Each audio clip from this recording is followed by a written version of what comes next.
दोस्तों आज तक मैंने आप लोग को जितनी भी क्राइम की कहानियाँ सुनाई हैं, इन सारी क्राइम की कहानियों में जो पैटर्न होता है ये पैटर्न सेम होता है। ज़्यादातर क्राइम की कहानियों में आप लोग देखते हैं कि कोई महिला होती है, उसकी शादी हो जाती है और शादी होने के बाद भी उसके अवैध संबंध होते हैं, वो किसी और पुरुष के साथ में हो जाते हैं। वही कोई पुरुष होता है, शादी होने के बाद भी उसके किसी अन्य महिला के साथ में अवैध संबंध हो जाते हैं। इसके चलते कभी पति अपनी पत्नी की हत्या कर देता है, कभी पत्नी अपने प्रेमी के साथ मिलकर अपनी पति की हत्या कर देती है। उसके बाद में पुलिस इन्वेस्टिगेशन करती है, पुलिस उस कातिल तक पहुंचती है, कातिल जेल में जाता है। इस तरीके का पैटर्न आप लोग आज तक कहानियों में देखते चले आए होंगे। लेकिन दोस्तों आज की जो कहानी है, ये कहानी अपने आप में अलग है। ये एक ऐसी कहानी है जिसको आप लोग सुनेंगे तो दंग रह जाएगा, क्योंकि आज के दिन ये खबर आती हुई दिखाई पड़ रही है और हो सके कि 1-2 दिन के बाद में आप लोग को और न्यूज़ पोर्टल पर ये कहानी देखने को मिल जाए। तो हमारी कोशिश रहती है कि आप लोग को लेटेस्ट कहानियाँ सुनाएं। और अगर आप लोग लेटेस्ट कहानियाँ सुनना चाहते हैं तो सबसे पहले हमारे चैनल को सब्सक्राइब कर लीजिए, क्योंकि यहीं पर आप लोग को लेटेस्ट कहानियाँ मिला करेंगी। और दोस्तों आज की कहानी के अंदर कुछ ऐसा हुआ, एक महिला के साथ में आपत्तिजनक हालत में होती है। ज़रा सोचिए कि एक महिला के ही साथ में आपत्तिजनक हालत में है। दोनों शादीशुदा हैं, लेकिन एक महिला का 10 साल का बेटा अपनी माँ को अपनी सहेली के साथ में बिस्तर पर आपत्तिजनक हालत में देखता है। उसके बाद में दोस्तों जो होता है, यकीनन दोस्तों आप लोग भी सुनेंगे तो सुन के बड़ा हैरान होंगे और आप लोग सोचेंगे कि इंसान की जो मानसिकता है आखिर ये कितनी गिर चुकी है और किस किस तरीके से इंसान क्राइम के रास्ते पर चल पड़ता है। तो दोस्तों क्या हुआ था, इस पूरी घटना के अंदर परत दर परत, पॉइंट टू पॉइंट विस्तार से मैं आप लोग को बताऊंगा। बस आप लोग कहानी में अंत तक बने रहिएगा। और दोस्तों कल के दिन जिन लोगों के भी कमेंट्स आए हैं, सारे के सारे कमेंट्स वीडियो के अंत में पढ़े जाएंगे। अगर आप लोग भी कोई कमेंट्स करना चाहते हैं, किसी को किसी का बर्थडे विश करना चाहते हैं या फिर किसी को किसी की सालगिरह की बधाई देना चाहते हैं, ज़रूर से ज़रूर लिखिएगा। और आप लोग के जो भी कमेंट्स रहेंगे ये कल के दिन मैं अपने वीडियो में अपने व्यूअर्स के साथ में ज़रूर से ज़रूर शेयर करूँगा। तो दोस्तों ज़्यादा वक्त न लेते हुए सीधा सीधा कहानी का रुख करते हैं। रात के 10 बज चुके हैं। मैं हूँ आप सभी का अपना शावेज़ मलिक और हाजिर हूँ आप लोगों के सामने फिर से एक क्राइम की कहानी को लेके, एक क्राइम की घटना को लेके। और दोस्तों आज की जो घटना मैं आप लोग को सुनाने जा रहा हूँ, इस घटना की शुरुआत होती है पश्चिम बंगाल से। और दोस्तों इसी पश्चिम बंगाल का एक ज़िला पड़ता है हुगली ज़िला, और इसी हुगली ज़िले में एक इलाका पड़ता है कौन नगर इलाका। और इसी कौन नगर इलाके में एक व्यक्ति रहते हैं, जिस व्यक्ति का नाम पंकज शर्मा, जो कि कोलकाता के अंदर एक प्राइवेट कंपनी में नौकरी करते हैं। वहीं उसकी एक पत्नी भी है जिसका नाम शांता शर्मा प्राइवेट सेक्टर में किसी कॉस्मेटिक शोरूम पर नौकरी करती हैं। और उनका एक बेटा है जिसका नाम श्रेयांशु शर्मा, उम्र लगभग 10 साल, और एक बेटी भी है। अब दोस्तों इस परिवार में सब कुछ ठीक चल रहा होता है। जो पिता है वो अपनी नौकरी पर चला जाता है, यानी जो पंकज शर्मा है वो नौकरी पर चला जाता है। जो माँ है जिसका नाम शांता शर्मा, ये भी अपने जो कॉस्मेटिक का जो शोरूम है जिस पर जॉब करती है वहाँ पर चली जाती है। घर में 2 बच्चे कई बार अकेले रह जाते हैं। इस तरीके से इनकी ज़िंदगी चल रही होती है। लेकिन दोस्तों इसी बीच में एक तारीख आती है, 21 जनवरी साल 2024। और दोस्तों इसी 21 जनवरी साल 2024 को जब इस घर की जो बेटी होती है जब कमरे के अंदर आती है, क्योंकि इस घर का जो कमरा है उस कमरे में टीवी की आवाज़ें बहुत ज़ोर ज़ोर से आ रही हैं। और सुबह सुबह जो पंकज शर्मा है ये अपनी ड्यूटी जा चुके थे। जो माँ शांता शर्मा है ये भी अपने काम के लिए निकल चुकी थी। अब जो लड़की है देखती क्या है कि जो भाई है जिसका नाम श्रेयांशु शर्मा, ये इतनी तेज़ आवाज़ में टीवी देख रहा है कि उसको सिर में दर्द होने लगा। तो वो जो लड़की है वो उस रूम की तरफ जाती है, और रूम की तरफ जाने के बाद में जैसे ही ये उस रूम के अंदर एंट्री करती है, इसके तो एकदम से पाँव तले से ज़मीन खिसक जाती है। दरअसल देखती क्या है कि बहुत ज़ोर से टीवी चल रहा है, उसकी आवाज़ बहुत तेज़ है, और वहीं पर ज़मीन पर उसका जो भाई है जिसकी उम्र 10 साल, नाम श्रेयांशु शर्मा, ये ज़मीन पर खून से लथपथ पड़ा हुआ है। वो दौड़ी दौड़ी भागी भागी अपने भाई के पास पहुँचती है तो देखती क्या है कि उसके भाई के जो हाथ हैं उसकी नसें काट दी गई हैं, जिस्म पे 3-4 बार चाकुओं से वार किया गया है, और उसके सर पे भी गंभीर चोटें हैं। अब ये जो लड़की थी एकदम से घर के अंदर चीखने लगती है। अब दोस्तों जैसे ही ये लड़की चीखती है, आस पड़ोस के लोगों की भीड़ इकट्ठी हो जाती है, सारे लोग उस घर के अंदर आ जाते हैं। अब जैसे ही लोग देखते हैं तो देख के हैरान रह जाते हैं कि इस घर के अंदर एक छोटा सा मासूम सा बच्चा जिसकी उम्र मात्र 10 साल है, आखिर इसकी इतनी बेरहमी से हत्या किसने कर दी, वो भी घर के ही अंदर। अब जब इस तरीके की बात लोगों को पता चलती है तो होते करते पूरे इलाके में ये जो खबर थी ये आग की तरफ फैल जाती है। उसके बाद में कोई व्यक्ति पुलिस को फ़ोन कर देता है। अब जैसे ही पुलिस इस तरीके की बात सुनती है कि एक 10 साल का बच्चा है और उसके ही घर के अंदर उसकी हत्या हो चुकी है, पुलिस भी दौड़ी दौड़ी भागी भागी घटनास्थल पर पहुंचती है। वहां पर जब पुलिस पहुंचती है तो लोगों का एक हुजूम हुआ पर होता है। सारे ही हुजूम को हटाने के बाद में, लोगों की भीड़ को बचाने के बाद में पुलिस जो थी वो उस डेड बॉडी के करीब तक पहुंचती है, सबसे पहले लाश की समीक्षा करती है। तो देखती क्या है कि इस डेड बॉडी को किसी भारी भरकम चीज़ से इसके सर पर वार किया गया है, उसके बाद में इसके जिस्म पर चाकुओं से वार किया गया है। कातिल को जब भी भरोसा नहीं हुआ कि ये मर जाएगा तो उसकी वजह से इसके हाथों की नसें काट दी गई हैं। यानी कत्ल करने वाला इतना ज़्यादा दुश्मन तरीके का था कि उसने इस कत्ल को इतनी ज़्यादा बेरहमी से किया था कि ये जो बच्चा है जिसकी उम्र मात्र 10 साल है, किसी भी हाल में किसी भी सूरत में ये बच्चा ज़िंदा ना बच सके। और मारने वाले ने इतनी बेरहमी से मारा था कि जितने भी लोग थे वहाँ पर जो देख रहे थे यही सोच रहे थे कि आखिर इतनी बेरहमी से कत्ल कौन कर सकता है। अब दोस्तों पुलिस उसके बाद में डेड बॉडी को अपनी कस्टडी में लेती है, डेड बॉडी को पोस्टमार्टम के लिए भेजा जाता है। इधर जो पिता थे पंकज शर्मा, इनको भी खबर कर दी जाती है, जो माँ थी शांता शर्मा, इनको भी खबर कर दी जाती है। अब ये दोनों भी दौड़े दौड़े भागे भागे आते हैं। अब जब ये आते हैं तो अपने बेटे की इस तरीके की हालत देखकर ये भी एकदम से चीखें मार मार कर, दहाड़े मार मार कर रोने लग जाते हैं। आस पड़ोस के जो लोग थे इस माँ को, शांता शर्मा को छुपाने की कोशिश करते, दिलासा देने की कोशिश करते हैं कि तुम्हारे बच्चे के साथ में जो हुआ है यकीनन गलत हुआ है, लेकिन पुलिस जो है इस पूरे केस का खुलासा करेगी और पता चल जाएगा कि आखिर तुम्हारे बच्चे के साथ में इस तरीके का बर्ताव किसने किया है। अब दोस्तों उसके बाद में पुलिस डेड बॉडी को पोस्टमार्टम के लिए भेज चुकी थी। अब पुलिस जो है इस पूरे केस की इन्वेस्टिगेशन करना शुरू करती है, क्योंकि एक 10 साल के बच्चे का कत्ल हुआ है और कत्ल भी उसके ही घर के अंदर हुआ है। जब कत्ल हुआ है तो ना तो पिता घर पे थे ना तो माँ घर पे थी, तो क्या बहन ने ऐसा कुछ कर दिया? अब बहन से सबसे पहले पूछा जाता है कि घर में कौन आया और तुम कब गई? तो बहन बेचारी बताती है कि घर से आवाज़ कमरे से बहुत तेज़ी की आ रही थी।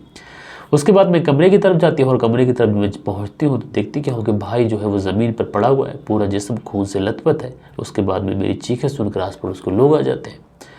अब पुलिस जो थी वो इस लड़के के बयान लिखवाती है। उसके बाद में पंकज शर्मा से पूछताछ करती है कि तुम्हारे बेटे की हाल फिलहाल में किसी से कोई लड़ाई हुई है, कोई झगड़ा हुआ है, या फिर तुम्हारी किसी से कोई दुश्मनी हो, या फिर तुम्हारी रंजिश की वजह से किसी ने तुम्हारे बेटे का कत्ल कर दिया हो। तो जो पंकज शर्मा है बताते हैं साहब मेरी तो किसी से कोई दुश्मनी नहीं। उसके बाद में शांता शर्मा से भी पूछताछ की जाती है। अब शांता शर्मा से जब पूछताछ की जाती है तो शांता शर्मा बताती है कि साहब मैं तो डेली की तरह अपनी कॉस्मेटिक की जो शॉप है जहाँ पे मैं नौकरी करती हूँ वहाँ के लिए निकल गई थी। मुझे जैसे ही खबर मिली मैं दौड़ी दौड़ी भागी भागी आई हूँ। साहब मुझे इंसाफ चाहिए, मेरे बेटे की हत्या किसने कर दी? अब पुलिस जो थी वो सारे लोगों के बयान लिखवाने के बाद में जो आस पड़ोस के लोग थे उनसे भी पूछताछ करती है कि कत्ल के टाइम किसी ने इस घर में किसी को आते देखा या फिर जाते देखा, लेकिन सारे ही लोग बताते हैं कि साहब हमने ऐसा कुछ भी नहीं देखा। अब पुलिस बड़ी हैरान थी, ना तो कोई दुश्मनी वाला एंगल था, ना तो कोई चोरी लकोरी का मामला, और घर में जो बहन थी वो सही सलामत है, लेकिन बेटे की हत्या हो चुकी है। अब जब इस तरीके की सारी चीज़ें पुलिस इन्वेस्टिगेशन कर लेती है उसके बाद में पुलिस जो थी फॉरेंसिक टीम को भी बुलाती है और सबसे पहले सीसीटीवी फुटेज को खंगाला जाता है। अब दोस्तों जैसे ही वहाँ पर सीसीटीवी फुटेज को खंगाला जाता है तो वहाँ पर 2 महिलाओं की सीसीटीवी फुटेज दिखाई पड़ती है।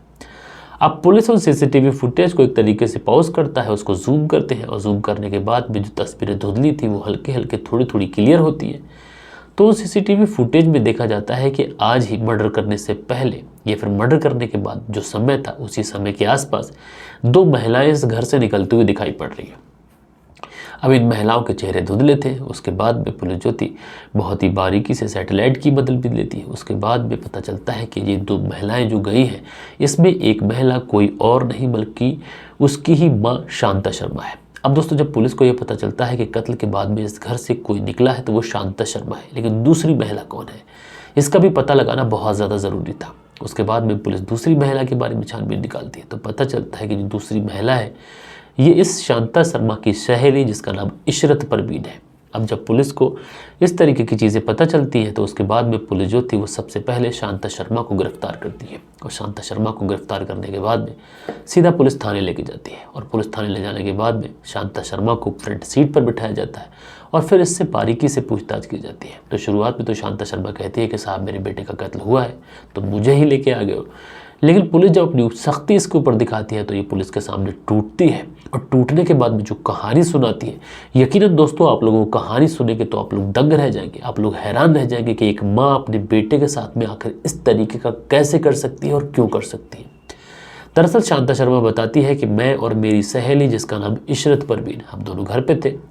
मेरी सहेली ने टीवी का वॉल्यूम काफ़ी ज़्यादा तेज़ कर दिया और उसी समय हमारे घर में एक मूर्ति थी, उस मूर्ति को उठाकर मैंने अपने बेटे के सर पर दे मारा। उसके बाद जब मेरा बेटा ज़मीन पर गिर जाता है उसके बाद में मैंने उसकी नसों को एक तरीके से उसके हाथ से काट दिया, उसके जिस्म पर चाकुओं से इतने ज़्यादा वार किए कि वो बच ना सके। अब जब माँ इस तरीके की बातें कहती है तो पुलिस बड़ी हैरान होती है। फिर उसके बाद में पुलिस जो थी वो इस महिला से हत्या करने की वजह पूछती है। तो हत्या करने की जो वजह बताती है, यकीनन दोस्तों ये और भी ज़्यादा हैरान करने वाली थी। दरअसल ये महिला बताती है कि उसकी जो सहेली है जिसका नाम इशरत परवीन, वो और इशरत परवीन एक दूसरे के साथ में अवैध संबंधों में है, समलैंगिक संबंधों में है।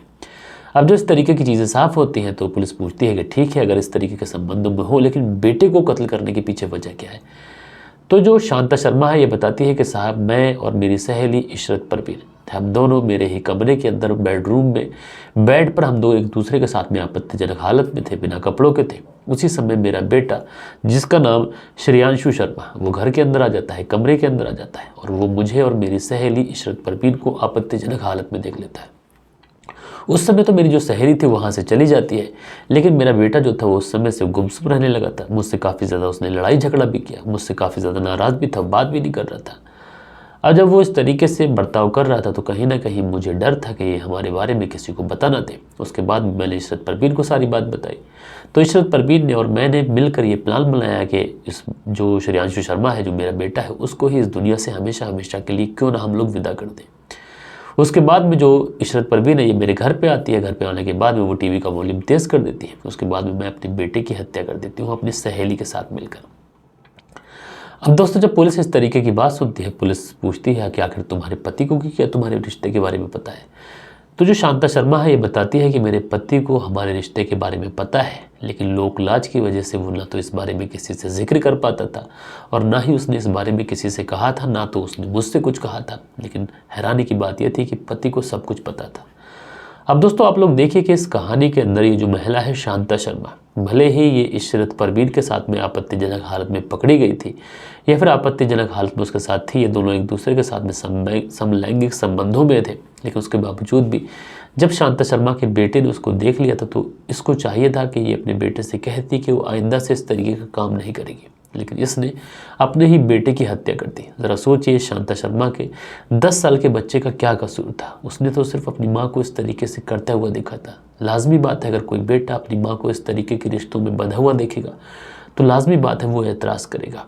लेकिन इस माँ ने अपनी सहेली के साथ मिलकर जो किया, यकीनन दोस्तों वो बहुत ज़्यादा हैरान करने वाला था, बहुत ज़्यादा परेशान करने वाला था। आप लोगों ने देखा होगा कि मर्द और औरत के तो संबंध बने ही जाते हैं, आमतौर पर देखा गया है, लेकिन एक औरत के एक औरत से संबंध और उस संबंधों की वजह से एक बेटे का कत्ल हो गया। यकीनन दोस्तों जब मैं इस कहानी को पढ़ रहा था, हो सकता है कल परसों तक ये कहानी न्यूज़ चैनलों पे भी पब्लिक हो जाए और उसके बाद आप लोग देखेंगे, क्योंकि इस कहानी ने इस समय पूरे भारत देश के अंदर हलचल मचा रखी है।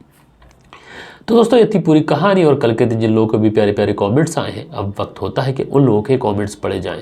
सो दोस्तों हमारे वीडियोस पे जो कल के दिन कमेंट्स आए इसमें है अस्सलाम वालेकुम मलिक साहब, आज की कहानी लाइव सुनी और सबसे पहले लाइक भी किया है। मोहम्मद इकबाल जी लिखते हैं, मोहम्मद इकबाल जी आपका बहुत बहुत शुक्रिया, क्योंकि कल के दिन वीडियोस पे जो व्यूज़ आए बहुत ज़्यादा कम है, 1000 व्यूज़ भी नहीं गए, लेकिन आप लोगों ने कॉमेंट्स किया है, आपका बहुत बहुत शुक्रिया।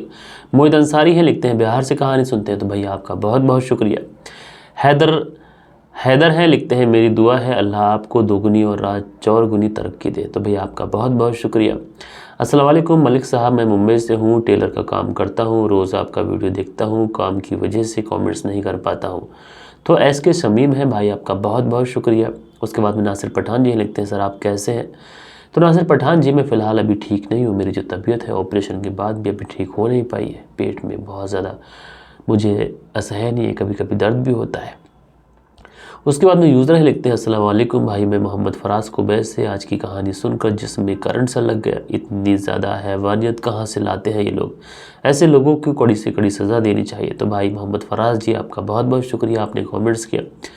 उसके बाद में राजा किंग है, लिखते हैं भाई मुझे आपकी वॉइस बहुत अच्छी लगती है और कहानी सुनाने का आपका जो तरीका है ये बहुत अच्छा है, और प्लीज़ भाई आप ऐड मत डाला करें। तो भाई मैं ऐड नहीं डालता, यूट्यूब खुद से ऐड दे देता है। उसके बाद में मुजाहिद खान है, लिखते हैं भाई आपकी शान में कुछ शब्द कहना चाहता हूँ, मुश्किलें 1000 आएंगी लेकिन वो मंजर बड़ा खूबसूरत होगा जब कामयाबी शोर मचाएगी। मुजाहिद खान, ग्राम अली नगला बदायूं से। तो मुजाहिद खान जी आपका बहुत बहुत शुक्रिया, आपने शायरी के अंदाज में कहा। अगला जो कमेंट्स है राजा किंग का है, लिखते हैं राजा भाई वीडियो में ऐड मत डाला करो, इंसान काम कर रहा होता है 5 से 10 मिनट अच्छा ऐड चलता रहता है, इसलिए कहानी सुनने में मन नहीं करता। तो राजा किंग जी, मैं ऐड कभी नहीं लगाता, जो यूट्यूब की तरफ से खुद ब खुद ऐड आ जाते हैं बस वही आ जाते हैं। उसके बाद में दीनो पौंडी है, लिखते हैं आई डोंट अंडरस्टैंड भाई साहब YouTube channel discuss only rape case. भाई ऐसा नहीं है, हमारे चैनल पर हर तरीके के केसेस पे वीडियो बनाई गई। उसके बाद में जुल्मी बिजात है, लिखते हैं वीडियो के माध्यम से लड़कियों को बता रहे हो। भाई वीडियो के माध्यम से मैं ये नहीं बता रहा हूँ, वीडियो के माध्यम से मैं ये बता रहा था कि अगर किसी के साथ में, किसी भी महिला के साथ में, किसी भी छोटी लड़की के साथ में अगर बैड टच होता हो तो वो फैमिली में इस तरीके की बात करें, क्योंकि बहुत सारी ऐसी मासूम बच्चियां हैं जिनके साथ में बैड टच होता है लेकिन वो समाज के डर से किसी से डिस्कस नहीं कर पाती हैं और उन बच्चियों का जो लोग हैं उनका फ़ायदा उठाते हैं, उनका शारीरिक शोषण करते हैं। उसके बाद में जो अगला कमेंट्स है हैदर का है, लिखते हैं भाई तबीयत ख़राब है क्या, आपकी उमंग ऊर्जा जज्बा के साथ बोलिए और मज़ा आएगा। MD हैदर हुसैन लस्कर फ्रॉम असम सिलाचर सैदपुर से। तो हैदर जी ऐसी बात नहीं है, थोड़ी तबीयत ख़राब चल रही है लेकिन ऐसी बात नहीं है कि आप तक आवाज़ ना पहुंच पाए। आप सुनने की कोशिश करें, मेरी जो आवाज़ है ये आप तक ज़रूर से ज़रूर पहुंचेगी। सो दोस्तों ये थी वीडियो और ये थे कमेंट्स आप लोग के जो कल के दिन आप लोगों ने किए थे। आशा करता हूँ जो आज की कहानी है, सबसे लेटेस्ट कहानी, अगर आप लोग को पसंद आती हो, हमारे चैनल पर जो भी कहानियाँ होती हैं नई होती हैं और वही सारी कहानियाँ कुछ यूट्यूब चैनल हमारी वीडियो देखने के बाद में सीधा कॉपी पेस्ट कर रहे हैं। लेकिन उन सबसे मैं कहना चाहूँगा कि आप लोग अपनी मेहनत करिए, अपनी स्टडी करिए, उसके बाद में वीडियो बनाइए। आप दूसरों की वीडियो बनाते हैं, ज़रा सोचिए कि कोई व्यक्ति इतनी मेहनत करके, इतनी ज़्यादा रिसर्च करने के बाद में एक कहानी लेके आता है और आप लोग क्या करते हैं, सीधा वीडियो सुनते हैं, उसके बाद में अपनी वीडियो में बोल देते हैं। ये ठीक बात नहीं है। आशा करता हूँ दोस्तों कहानी आप लोग को पसंद आई होगी। पसंद आई हो तो लाइक एंड शेयर ज़रूर करिएगा, क्योंकि लाइक करने में आप लोग काफ़ी कंजूसी करते हैं। मिलते हैं दोस्तों कल के दिन किसी और क्राइम स्टोरी के साथ में। जब तक के लिए अपना ख्याल रखें, देश का ख्याल रखें, परिवार के रिश्तों की अहमियत को समझें। जय हिंद, जय भारत।